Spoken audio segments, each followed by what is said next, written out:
Captain Jake Morrison stood at the viewing deck of Aurora Station and watched the stars stretch endlessly before him. His hands gripped the metal railing as he thought about what was coming next. Today would change everything for humans and maybe for the entire galaxy.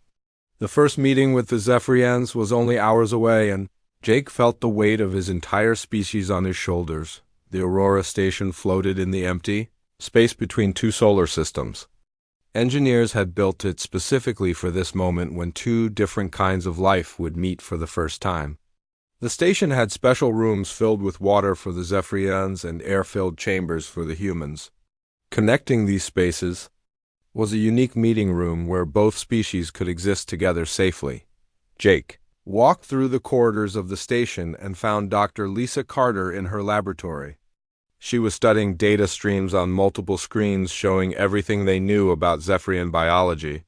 Lisa looked up when Jake entered, and her face showed the same nervousness that Jake felt in his chest. "Are we ready for this, Jake?" Lisa asked while pushing her blonde hair behind her ear. She had spent months preparing for this day, but still felt uncertain about meeting beings so different from humans. Jake nodded even though he shared her doubts.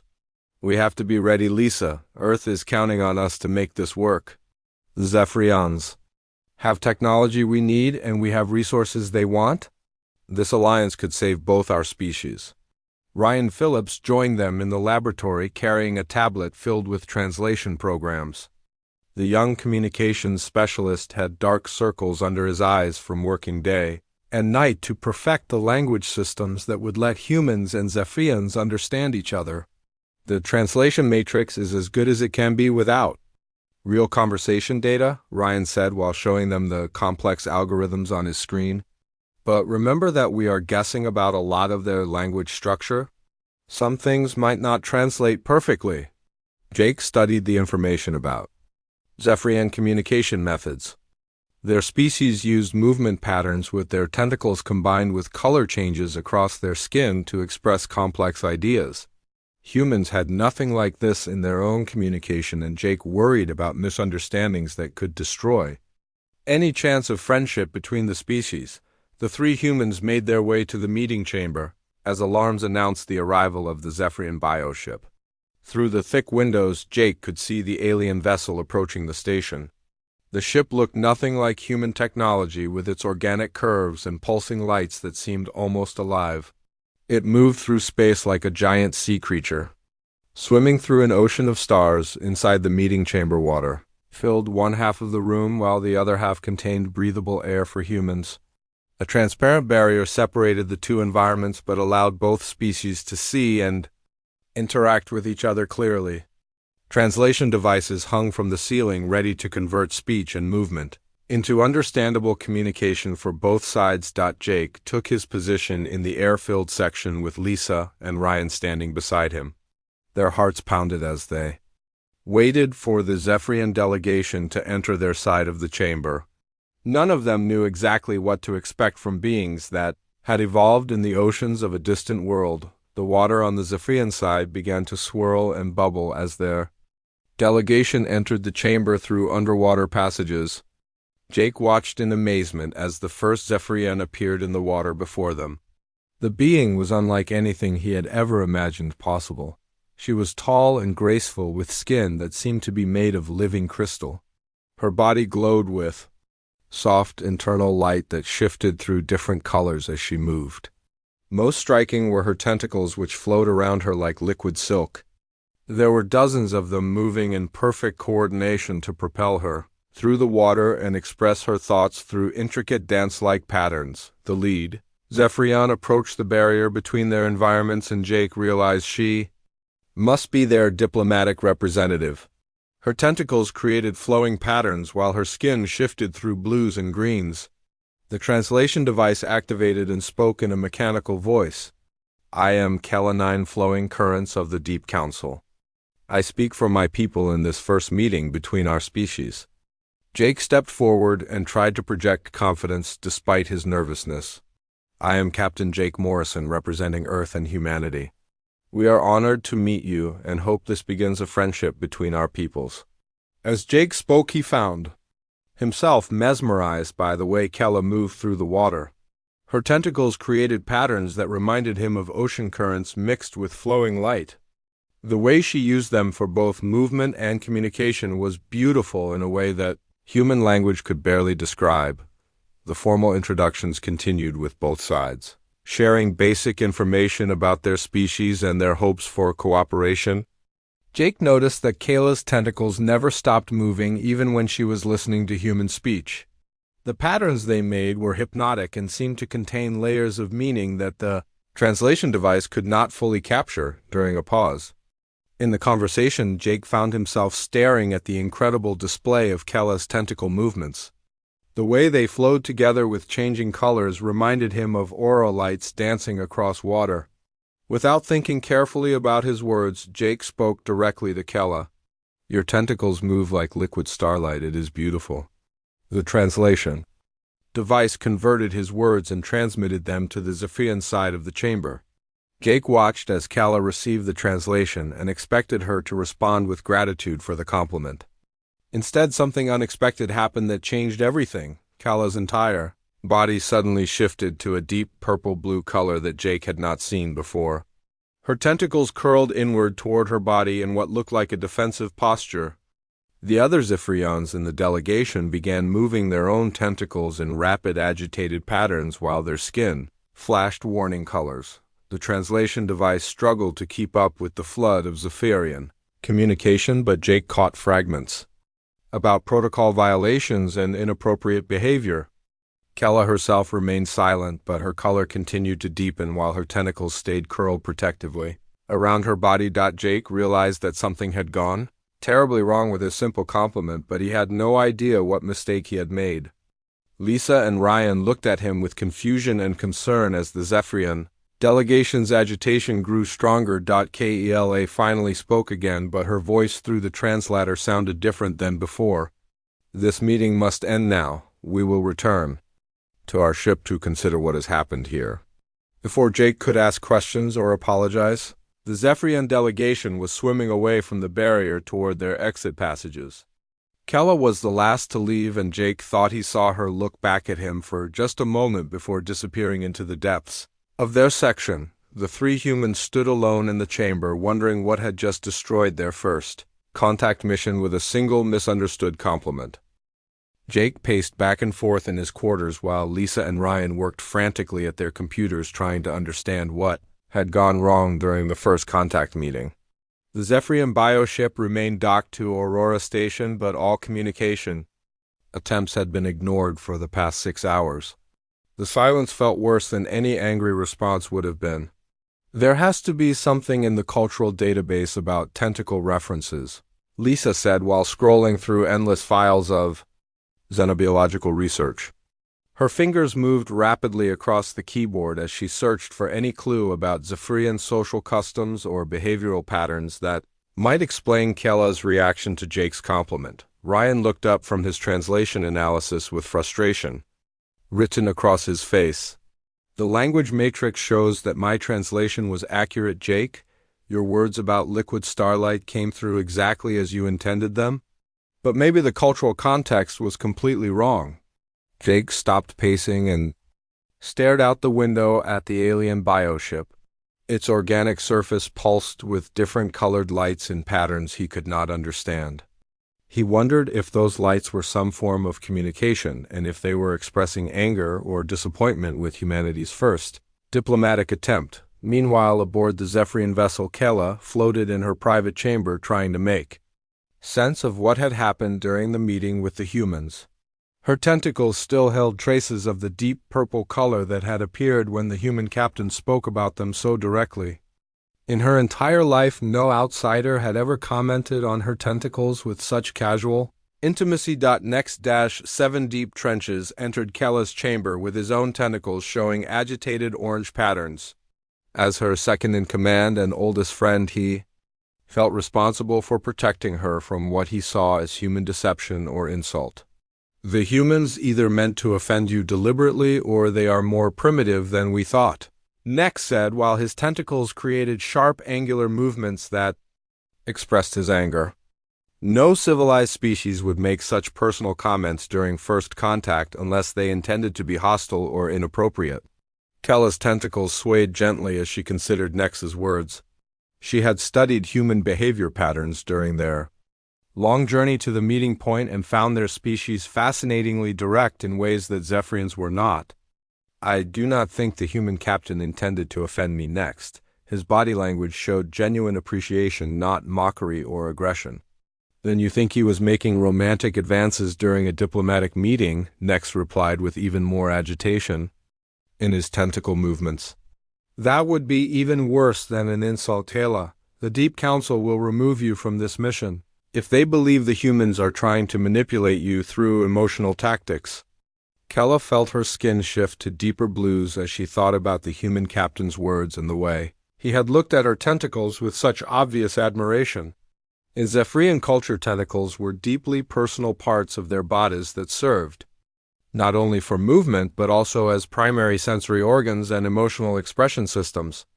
Commenting on someone's tentacles directly was something done only between family members or potential romantic partners, but she had watched human videos and cultural data during their journey and knew that humans often complimented physical attributes of others without romantic intent.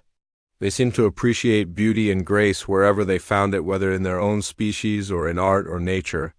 Perhaps the captain's comment came from this general human tendency rather than specific romantic interest. Back on Aurora Station, Lisa made a breakthrough in her research that explained everything. Deep in the cultural analysis files, she found references to Zephyrian tentacle significance that had been buried under technical biological data. Jake, you need to see this, Lisa called out urgently.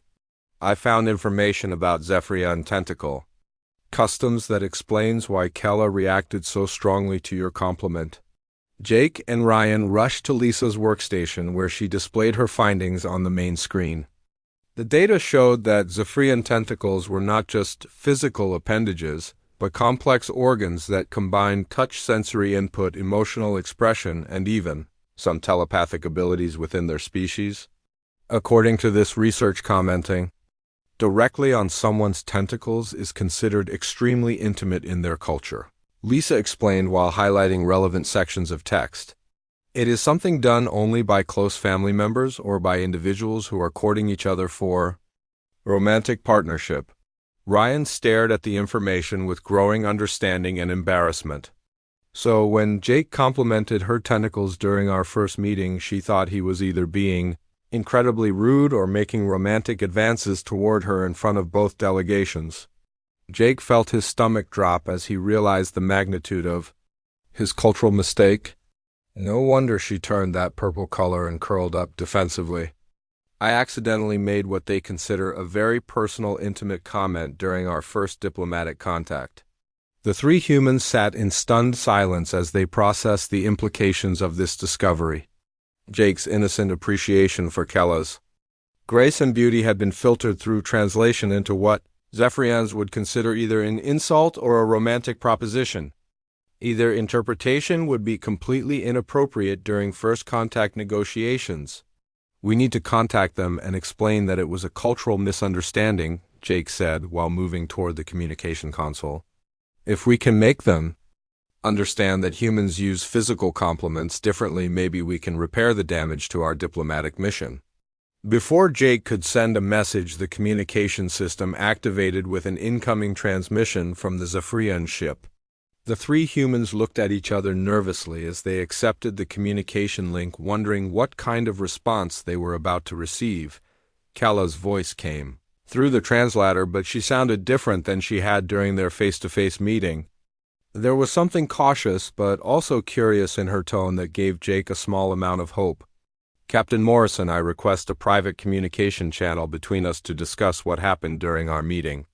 I believe there may have been cultural misunderstandings that need to be addressed before we can continue with diplomatic negotiations. Jake looked at Lisa and Ryan, who both nodded encouragingly. I accept your request for private communication, Kella. I also believe that cultural differences may have caused problems that we can solve through better understanding. What Jake did not know was that requesting private communication with a diplomatic Representative also carried romantic implications in Zephyrian culture. By asking to speak with him alone, Kella was taking a risk that her own people might interpret as inappropriate interest in the human captain, but Kella felt drawn to understand this strange species that could speak so directly about personal things, while seeming completely unaware of the intimacy they were expressing. She wanted to know if humans were genuinely different in their approach to personal boundaries, or if Captain Morrison was simply more bold than most of his species. The private communication channel opened between the Aurora station and the Zephyrian.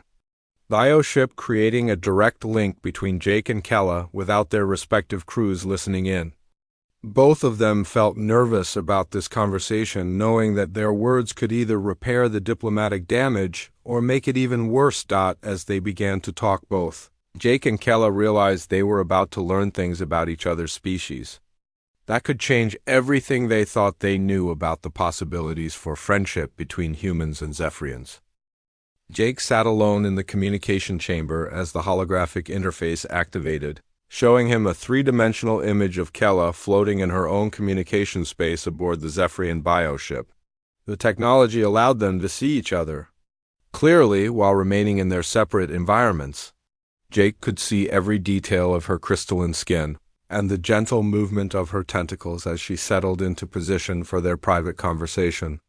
Kella, I want to apologize for whatever offense I caused during our meeting, Jake began with genuine concern in his voice. I did not intend to say anything inappropriate or insulting. I was simply expressing my admiration for something I found beautiful. Kella's tentacles created slow, thoughtful patterns as she considered his words. Through the holographic display, Jake could see her skin shifting through subtle shades of blue and green that the translation system had learned to interpret as contemplative emotions. Captain Morrison, your words were not insulting, Kella replied. Carefully, but in our culture, commenting directly on someone's tentacles is something done only by family members, or those who wish to express romantic interest. Your compliment was interpreted as a very personal and intimate statement. Jake felt his face flush with embarrassment as he realized how his innocent observation must have seemed to Kella and her delegation. I had no idea about the personal nature of tentacle references in your culture. Among humans, we often compliment physical attributes as a way of showing appreciation for beauty or skill without any romantic meaning intended. This concept fascinated Kella, who had never encountered a species that separated aesthetic appreciation from personal intimacy. You mean that humans can admire physical characteristics of others without implying romantic or family connections?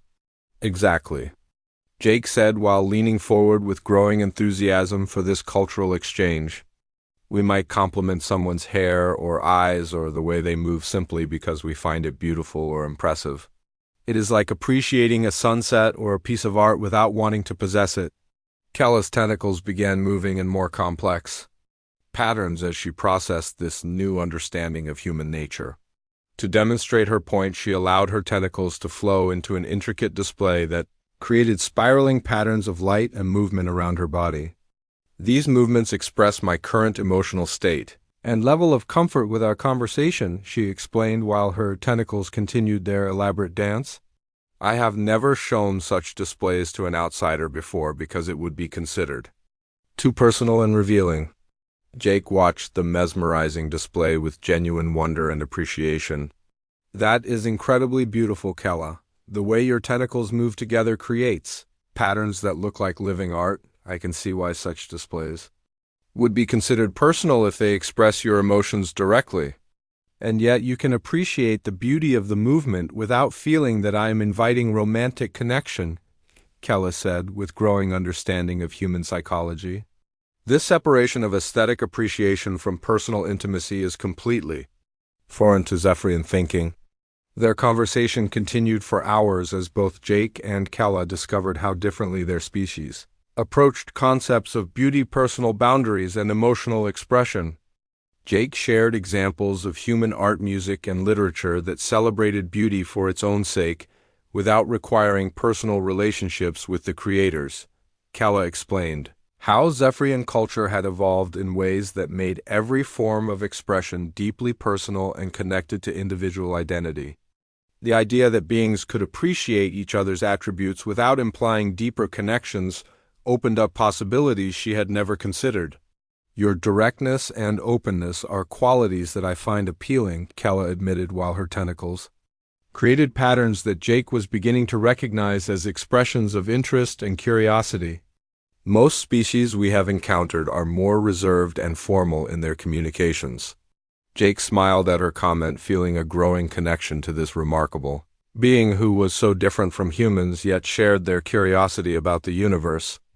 I find your complexity fascinating, Kella.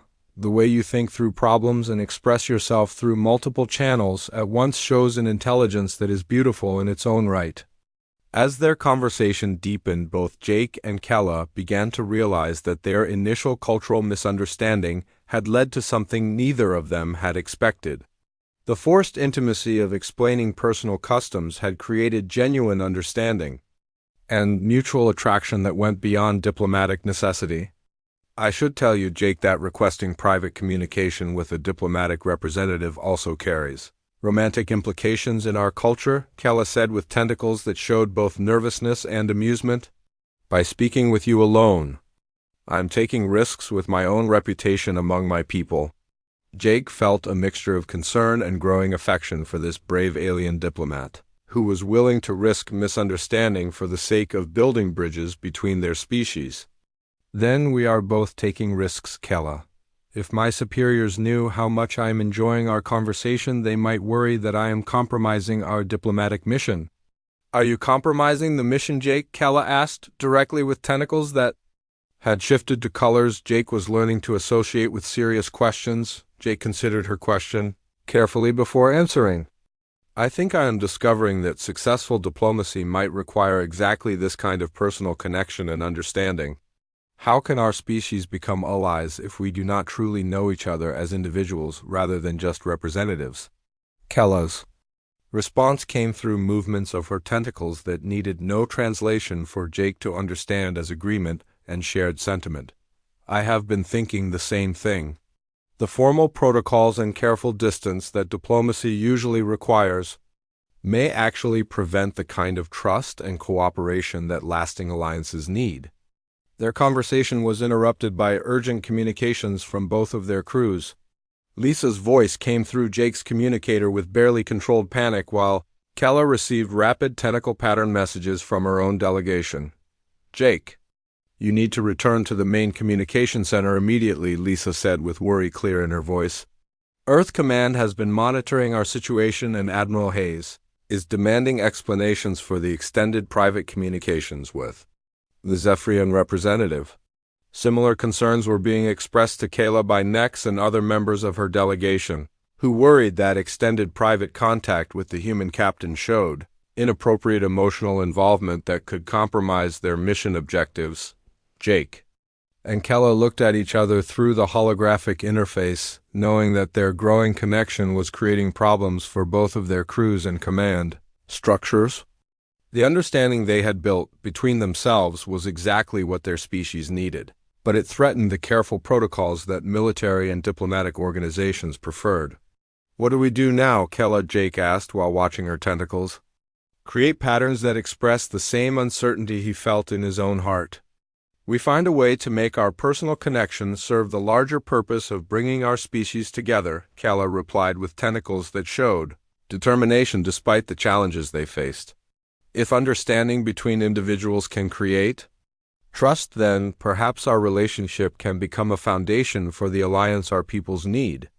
Jake nodded with growing resolve as he realized that their choice was not between personal happiness and diplomatic success, but rather between superficial formal relations and genuine cooperation built on real understanding between different forms of life.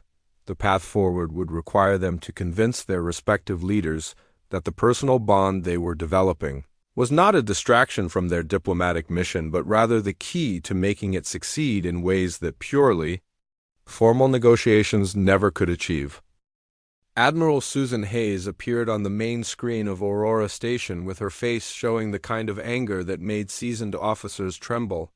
Her gray hair was pulled back severely, and her eyes held the cold fury of someone who had dedicated her life to military discipline and protocol.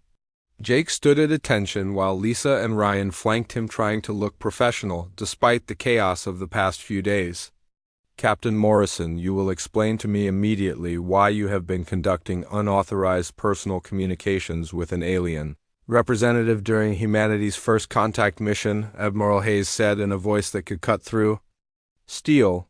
Your behavior has created a diplomatic incident that threatens the entire alliance negotiation. Jake kept his expression neutral despite feeling his heart pound against his ribs. Admiral, the communications with Kayla were necessary to resolve cultural misunderstandings that arose during our initial meeting. We discovered important differences in how our species interpret personal interactions. Personal interactions. Admiral Hayes repeated with obvious disgust. Captain, you were sent to establish formal diplomatic relations, not to develop personal relationships with alien beings. Earth Command has intelligence reports suggesting that these Zephyrians may be using emotional manipulation tactics to compromise our negotiation position. Lisa stepped forward despite Jake's warning glance. Admiral, our research shows that the Zephyrians have different cultural concepts about personal boundaries and communication. Captain Morrison's conversations with their representative have provided valuable insights into their society that could help us avoid future misunderstandings. Admiral Hayes turned her cold stare toward Lisa with the kind of attention that made the young scientist wish she had remained silent. Dr. Carter, your job is to study alien biology, not to make excuses for inappropriate fraternization between species. The reports I have received suggest that Captain Morrison has compromised his objectivity through emotional involvement with the alien representative. Meanwhile, aboard the Zephyrian bioship, Kella faced her own confrontation with the Deep Council representatives who had arrived through quantum communication to address what they saw as a crisis in their diplomatic mission. The council members appeared as holographic projections of ancient Zephyrians whose tentacles moved in the formal patterns that indicated supreme authority within their civilization. Kella, 9 flowing currents, you will explain your conduct during this mission, spoke Elder Vex, first ancient current with tentacles that created rigid geometric patterns expressing official displeasure. Your private communications with the human representative have been interpreted by our cultural analysts as evidence of contamination by alien emotional influences. Kella floated in the center of the communication chamber with her own tentacles creating respectful but determined patterns. Honored elders, my communications with Captain Morrison have revealed important insights about human psychology and communication methods. Their species approaches personal interactions differently than we do, which creates opportunities for misunderstanding, but also for deeper cooperation. Deeper cooperation, Elder Morathur Deepest Wisdom replied with tentacles that showed skeptical inquiry. Our observers report that you have displayed emotional responses, typically associated with romantic attraction toward this alien being. Such responses compromise your ability to represent our interests objectively. The accusation hit Kayla like a physical blow because she could not deny the truth of it entirely.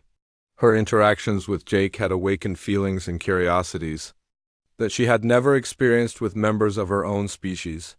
His directness and genuine interest in understanding her culture had created an emotional connection that went beyond diplomatic necessity.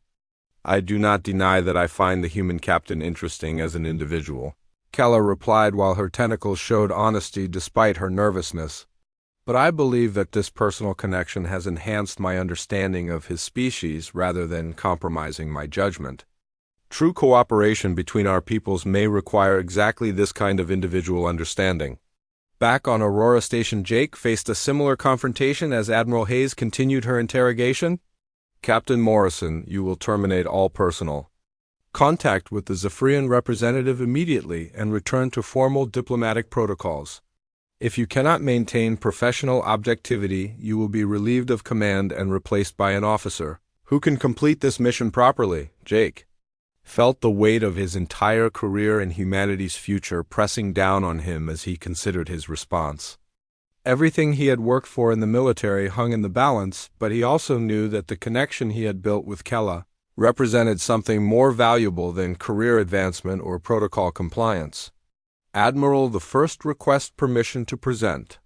Evidence that the personal connection I have developed with Kayla has actually advanced our diplomatic objectives, Jake said while trying to keep his voice steady and professional. The cultural insights we have gained through honest communication have solved problems that formal protocols could not address. Admiral Hayes stared at Jake for a long moment before responding. You have 1 hour to prepare a presentation that justifies your conduct, Captain. If you cannot convince me that your personal involvement serves Earth's interests rather than compromising them, you will be removed from this mission and face disciplinary action when you return home. As the communication with Earth Command ended, Jake turned to Lisa and Ryan, who had remained silent during most of the confrontation. Both of them looked worried, but also determined to help him find a way to save both the diplomatic mission and his connection with Kella. We need to show them that what you and Kella have discovered about each other's cultures is exactly what this alliance needs to succeed, Lisa said while already moving toward her research stations. The formal diplomatic approach was failing before you made that compliment about her tentacles. Your mistake led to understanding that formal protocols could never achieve. Ryan nodded enthusiastically as he began gathering data about the improved translation matrices they had developed based on Jake and Kella's conversations. The communication breakthroughs we have made in the past few days are more advanced than anything we achieved through months of formal preparation. Meanwhile, Kella faced her own decision about whether to fight for her relationship with Jake or submit to the demands of her elders. Nex approached her after the council communication ended with tentacles that showed both concern and loyalty. Kella, you could request transfer to a research position that would allow you to continue studying human culture without diplomatic responsibilities. Nex suggested while his tentacles created patterns that showed he was trying to help her find a face-saving solution. The council would accept such a request as evidence that you recognize the problems with your current situation. Kella considered his suggestion, but found that she could not accept a solution that would separate her from Jake and end the progress they had made in building understanding between their species. Next, I believe that what Jake and I have discovered together is exactly what our peoples need to create a lasting alliance. Formal protocols keep us distant from each other, but real cooperation requires trust that can only come from genuine personal connections. Then you will fight the Council's demands. Nex asked with tentacles that showed both admiration and worry for his friend's courage. Jake and I will present our case together, Kella replied with tentacles that showed determination despite the risks she was taking. We will demonstrate that our personal connection has created opportunities for cooperation that formal diplomacy could never achieve. If we can convince both our leadership groups, then perhaps we can establish new approaches to interspecies relations. Both Jake and Kella spent the remaining time before their presentations preparing arguments that would justify their relationship not as a distraction from their diplomatic duties, but as the foundation for a new kind of alliance between species. They knew that failure would mean separation and the end of humanity's best chance for meaningful cooperation with an advanced alien civilization. The choice they faced was not simply between personal happiness and professional duty, but between old approaches to diplomacy that maintained distance and new possibilities for understanding that required genuine connection between different forms of life. Jake and Kella stood together in the central meeting chamber of Aurora Station, facing both their command structures through holographic displays that filled the room with the stern faces of human admirals and the flowing tentacle patterns of Zephyrian elders. The weight of two civilizations rested on their ability to convince their leaders that personal connection could serve diplomatic purposes better than formal distance ever could. Admiral Hayes spoke first, with her voice carrying the authority of Earth's military establishment. Captain Morrison and Representative Kella, you have requested this joint presentation to justify conduct that both command structures consider inappropriate for diplomatic personnel. You will explain how personal relationships between species representatives serve the interests of your respective civilizations. Jake stepped forward with Kella floating beside him in her section of the chamber. Their months of communication had taught them to coordinate their presentations in ways that demonstrated the cooperation they believed possible between their species. Admiral Hayes and honored Zephyrian elders. Our personal connection began with a cultural misunderstanding that could have destroyed any chance of alliance between our peoples. Jake began while gesturing toward Kella. My innocent compliment about Kella's tentacles was interpreted as either an insult or romantic advance because I did not understand Zephyrian concepts of personal boundaries. Kella's tentacles created flowing patterns that the translation systems had learned to interpret for both audiences. Instead of allowing this misunderstanding to end our negotiations, we chose to explore why our species interpret the same words and actions so differently. What we discovered has created new possibilities for cooperation that formal protocols could never achieve. Lisa stepped forward carrying data tablets filled with their research findings. The cultural insights that Captain Morrison and Kella have developed through honest communication have solved translation problems that our best algorithms could not address. Their relationship has produced communication breakthroughs that will benefit any future contact between humans and Zephyrians.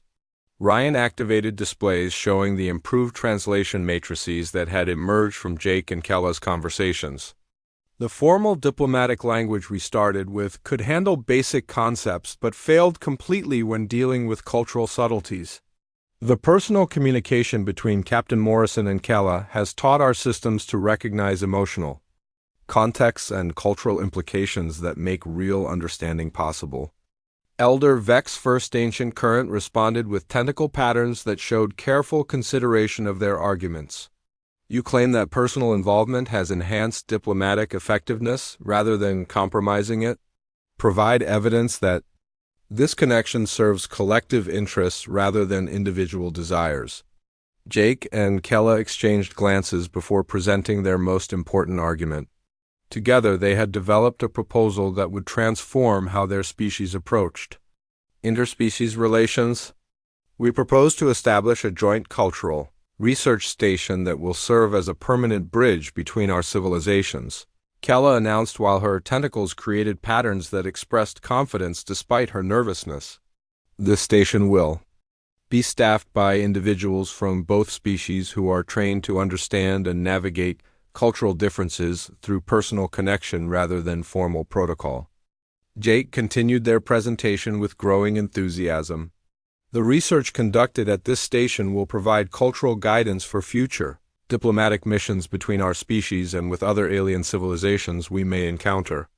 The personal relationships developed there will create trust networks that formal agreements alone cannot establish.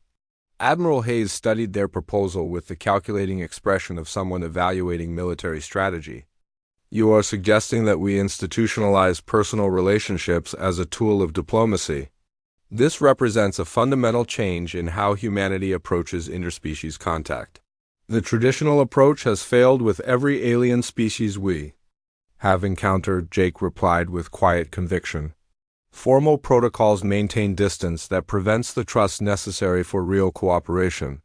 Our connection with the Zephyrians is the first time humans have achieved genuine understanding with an alien civilization.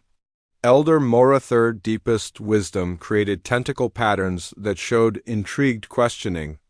What evidence do you offer that personal connections can be maintained across species boundaries without compromising the interests of either civilization? Kella responded by allowing her tentacles to create the most complex emotional display she had ever shown to outsiders. The patterns expressed her genuine affection for Jake, combined with her unwavering loyalty to her own people and her commitment to building bridges between their civilizations. My connection with Jake has not diminished my dedication to Zephyrian interests, she said while her tentacles continued their intricate dance. Instead, it has shown me possibilities for cooperation that benefit both our species more than either could achieve alone. True alliance requires understanding that goes deeper than formal agreements. Jake watched Kella's display with the appreciation that had started their entire relationship. Kella's willingness to share her culture with me has taught me that humans and Zephyrians can complement each other's strengths in ways that make both species more capable than they are separately. The presentation continued for hours as Jake and Kella demonstrated the practical applications of their cultural insights. They showed how their improved communication methods had resolved disputes that formal diplomacy could not address and how their personal trust had enabled cooperation on technical problems that had seemed impossible to solve. Admiral Hayes and the Zephyrian elders withdrew to consider their proposal while Jake and Kella waited nervously for a decision that would determine not only their personal future, but the relationship between their entire civilizations. When the command structures returned their expressions and tentacle patterns showed careful consideration rather than immediate rejection. Admiral Hayes spoke first with something that might have been approval in her voice. Your proposal has merit, Captain Morrison.